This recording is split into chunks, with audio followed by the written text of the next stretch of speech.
just being in my element really makes me the happiest I've ever been. So like, honestly, I can't be mad, I can't be sad, I can't be upset. Like, I'm blessed. I'm very thankful. I'm very happy with everything right now. My life, my career, my relationship, my friends. I'm very thankful and blessed. This is Sad Boy Radio. What it do, Sad Boy Radio? We're over here at the Sueños Press Lounge. Shit.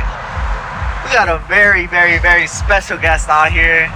Your girlfriend's favorite DJ. Go ahead and introduce yourself. Hey guys, it's King Inesse, aka your girlfriend's favorite motherfucking DJ. Shit. We talked like 2 years ago, right? And we went over a lot. Sad boys for real, sad girls for real, everything. What's been up with you? How's life? Life is great. I'm blessed. All praise to the Most High. I'm very thankful. I'm very grateful for all these experiences. I've been touring. I've been working nonstop. Just growing and doing better each and every day. Shit. Facts. How's tour? How have you been maintaining your mental health throughout the whole journey, right? Because as tour goes on, you experience new things in life, you develop new relationships, and shit. You gotta make sure that you're maintaining your health and everything. How's it all been?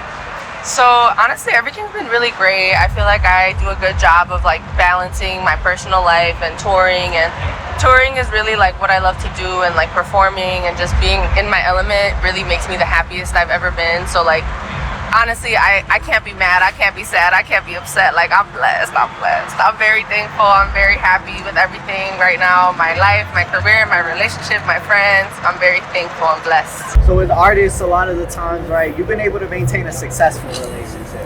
I would say that, right? You seem very happy on Instagram. How do you feel like you've been able to do that? Because a lot of artists feel like it's a struggle.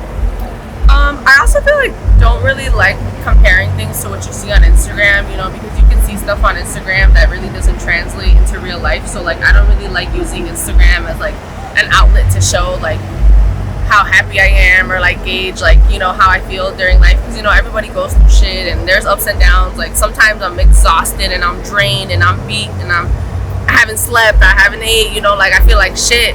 But I'm not putting that on my Instagram, you know what I'm saying? So like, but what was the question? No, I'm just kidding.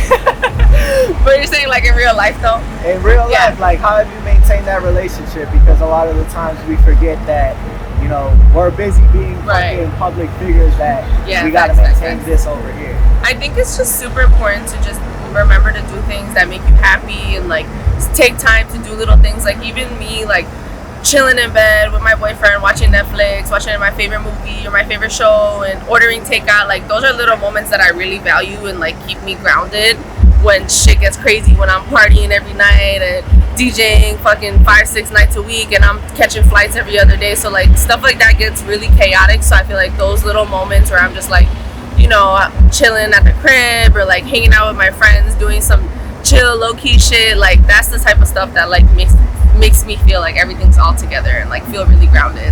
I'll say I appreciate you with the honesty, right? Because a lot of the times people are so afraid to put that out there, like, I got shit going on. Right. I don't know everything, like how to work life out. You know what I'm saying? And that's the rut I've fallen into. So I appreciate the honesty. What's been the best part about tour for you? I'd say the best part, honestly, is just going out and doing what I love every night and being able to put a show on for people that really sticks with them, and sharing encouraging words and energy, and just using that powerful energy to make sure it translates to other people and like create good times and good memories and good vibes for them. All right, last question. At the end of the day, what do you think is going to make you the most happy in this world? Honestly, I think just doing right now what I'm doing, like doing what I love, that's what makes me the happiest. Just like chasing my dream and not giving up and keep going and seeing my growth and seeing me accomplish new things that I had on a bucket list and making new goals to accomplish. Like that makes me the happiest. Like I'm never gonna stop doing what I'm doing. 100%. Honestly, it's been a blessing watching you grow. I know you were already big when I interviewed you the first time, but after watching you do Sorry Papi and, you know, continuously move up in the world, like you did Sueños. Shout out Sueños. Shout out Sueños. It honestly was like I'm happy to see it. Thank you so much for having me. I really appreciate it. I appreciate the love. I appreciate y'all. Thank you for fucking with your girlfriend's favorite DJ. Period. Shit. We're gonna do another one soon. A real sit down. Yes, we'll do it. We'll do it. Run it back.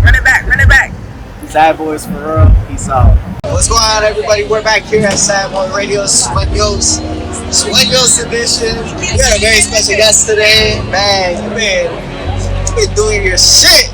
Thanks, man. I appreciate you. Shout out Sad Boy Radio. Introduce yourself real quick.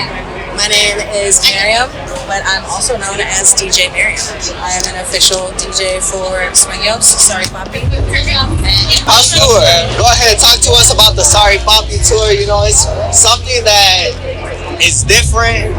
It's definitely brought a lot of different people together, and it's something that I don't think any other generation would have done. Sorry Papi came about through just like different female experiences in public settings, you know, and we really wanted to create a safe space for women to avoid, you know, feeling unsafe, having to practice caution, you know, you have to watch your drink, make sure you're with your friends, you know, so Sorry Papi really just came from that, and you really don't get it unless you are in our shoes and a female's perspective. So in the beginning it was tough because people didn't believe in us, but look at us now. Year 3, we're on tour all over the US and hopefully maybe Mexico and Europe later this year.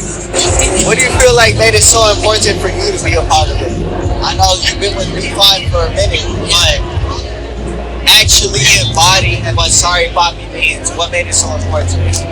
Well, I mean, first of all, I'm one of the creators and one of the co-founders. And like I said, it just came out of pure experience. You know, I've been in the industry for a very long time, and these are things that a lot of females go through, you know? So me putting my experiences in the perspective and just trying to, super thankful for B5 because they're super supportive of events that I curate and a lot of my ideas. And so, again, I'm super grateful for B5 to be able to not only hear me out and give us a chance, but you know, to open that opportunity for us. And now girls from all over the US and hopefully the world are able to experience what Sorry Papi's like. So you didn't just start out as a DJ, right? You started off as a door person, you started doing TikToks on being a DJ. How did you find yourself in this position after all this time, building your way up? So, like I said, I've been in the industry for a very long time. I actually started off as a photographer. So, I started off in media with a couple friends who, you know, parties, and I was a party goer. And one day, one of them was like, "Oh, I need someone to take pictures for my event. Can you take pictures?" Like, I know how to work a camera, so I volunteered, and that took me. I guess that brought me officially into the nightlife industry. I started taking photos. I've also worked in hospitality since I was 18. So, and then I love partying. You know, I love talking to people, and I guess my hospitality background really flourished when it came to working with B5. We were a way smaller company back then, so whatever they needed, I was, you know, there, ready to work. So anything from social media to media, hospitality. I used to take care of artists backstage. I was a hospitality manager, a cashier if they needed it. I know how to count money. So, but music has always been my passion, and I really truly believe that my passion for music has carried me to where I am today. And a couple years ago, I built up the courage to be like, to do what I felt like I was always meant to be, which is a musician. I play some guitar, some piano. I've sang my whole life, and DJing, I kind of picked up like another instrument, you know. And again, super grateful. So how do you feel like you've grown as an artist? You know, you've been doing this for X amount of years. You've been able to be on Sueños for the past 2 years. Three since we started. But you moved up the lineup. Yes, I did. That's my facts. How do you feel like you've grown as not only an artist, but as a person? Just to see the amount of support that I've gotten from venues that held 100 people to 90,000 people. You know, I love playing Sueños. This is my hometown. This is the biggest stage I've ever played, and it's just really cool to see, you know, the growth and the love and support that I've gotten from people who have been following me since the beginning, and the newcomers as well. You know, it's crazy. You know, Chicago's a really underrated city, and I just love how supportive everybody is. You know, I didn't start this way, but I just, and I'm just super grateful to be in this position because not a lot of people get to, you know, live out their dreams and do what they love. Hey, DJ Miriam, she be having her mom at every event. Since 2 years ago, she been having her mom at the pregame for Sueños. Yeah, she goes to everything. Man, and you know what? Like, I don't want to read down here, but like, my grandmas, they passed away 2 years ago. So when I see her mom at fucking the events for Sueños, it makes me a little emotional. So I'm glad to see, that she's at all of them. For as long as she can be, she's gonna be right there with me by my side. Like I said, from piano rehearsals to choir concerts to music stages like Sueños. That's my rider, my And EDC next, right? I hope so. That's the dream. Sad Boys for real. Sad Boy Radio, man. Thank you so much. Appreciate you. Thank you.